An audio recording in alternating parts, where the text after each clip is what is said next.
Pemirsa pengrauh wisatawan mancanegara utawi Wisman, warsa kali-tali 24 ring Bali sane wilanganipun kantos 6,3 yuta. Kadadosan dasar sajeroning nincapang wilangan pengrauh Wisman warsa kali-tali selae, ring warsane puniki pemerintah Provinsi Bali melarapan Dinas Pariwisata ngaptiang wilangan pengrauh Wisman presida kantos 6,5 yuta diri.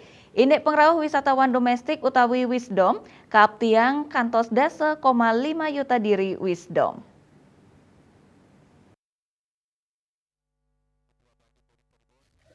Kepala Dispar Bali Cok Bagus Pemayun nguningayang panincapan target pengerah Wisman mewah Wisdom puniki boye nenten medasar. Santukan reng warsa kali-tali 24 pengerah wisatawan kantos 6,3 yuta diri.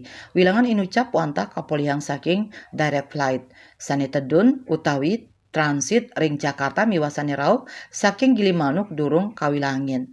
Daning yang tenang yening samian kewilangin jan tenang pengeroh Wisman kantos 7 yuta diri langkungan.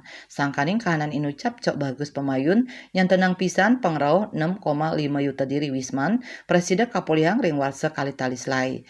Parindikan inucap janten kesaringin antuk panincapan mekatah parindikan minekadi ngawawain direct flight sane memperkanti sareng angkaning airline nincapang promosi antuk nyarengang event-event tingkat internasional. Napi malih kabaosang sepanjang warsa kali-tali selai pacang wenten stiman event festival seni budaya kantos olahraga internasional ring Bali. Saking seniman event, wenten sia event sane kausulang ngeranjing ring karisma event Nusantara. Antuk punika kaaptiang nincapang pengerah Wisman ring warsa kali-tali selai. Ketut Winata Bali Pos nguningayang.